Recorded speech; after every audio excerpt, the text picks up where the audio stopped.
Mulai tahun 2020 ini Angkatan Laut Indonesia menjadi salah satu poros pertahanan bangsa.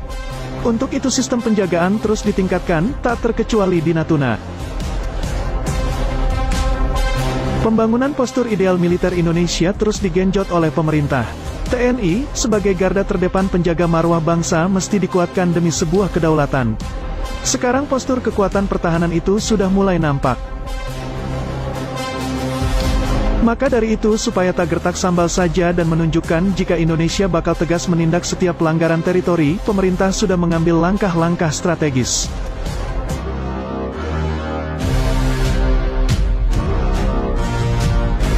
Salah satunya mempersenjatai Pulau Natuna.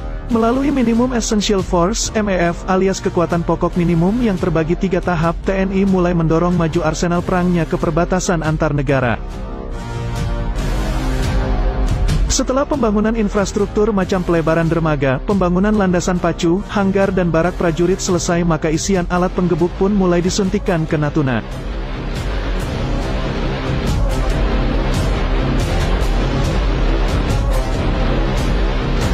Alat utama sistem senjata, alutsista, yang ditempatkan di Natuna pun tak main-main. Di sana disiagakan 3 KRI ukuran besar sekelas fregat Bung Tomo Class dan korvet Diponegoro Class untuk melakukan patroli di perairan Natuna dan Laut China Selatan.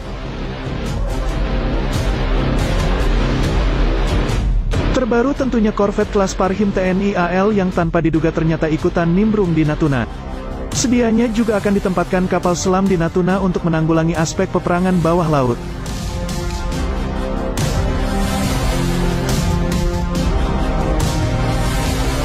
Belum selesai sampai di situ, rencananya di Natuna juga akan ditempatkan 1 skadron pesawat tempur untuk melakukan operasi patroli udara berkemampuan maritime strike. Pesawat tempurnya pun merupakan kelas Wahid macam F-16CD Block 52ID dan Sukhoi Su-27/30 milik TNI AU.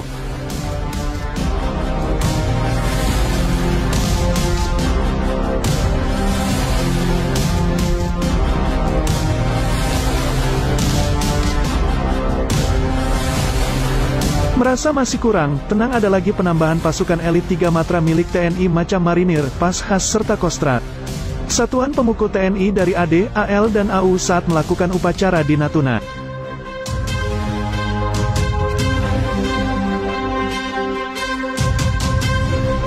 Di Natuna juga disiagakan berbagai macam radar penjejak agar dapat mengetahui jika ada unsur asing yang menyelonong masuk ke teritori Indonesia tanpa izin, bahkan pesawat siluman, stealth pun bakal terdeteksi jika mencoba melakukan pelanggaran. Perkuatan Natuna dimaksudkan sebagai unsur penangkal dengan jargon, gebuk duluan sebelum masuk, dalam artian cegah dulu jauh di luar sebelum masuk ke teritori Indonesia. Tentu dijadikannya Natuna sebagai pangkalan militer pemukul terdepan TNI di bagian utara Indonesia membuat banyak negara was-was. Salah satunya ialah Malaysia yang sudah panik bukan main karena kekuatan TNI di Natuna bisa membelah negara mereka menjadi 2 bagian.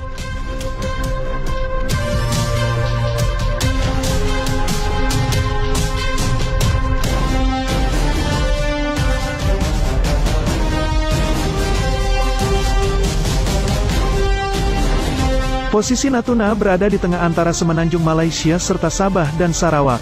Maka mau tak mau jika ada pesawat atau kapal laut baik akan dan ke semenanjung Sabah dan Sarawak, maka harus mendapat clearance dari pihak Indonesia.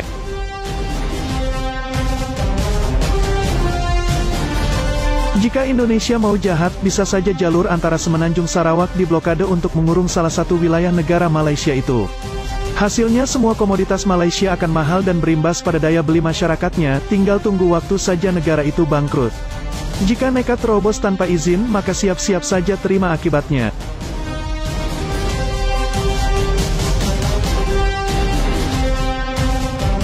Perkuatan di Natuna masih terus berlanjut dan di sana nantinya akan ditempatkan peralatan tempur kelas 1 nan canggih milik TNI untuk menghadapi segala bentuk ancaman yang mengganggu kedaulatan Indonesia.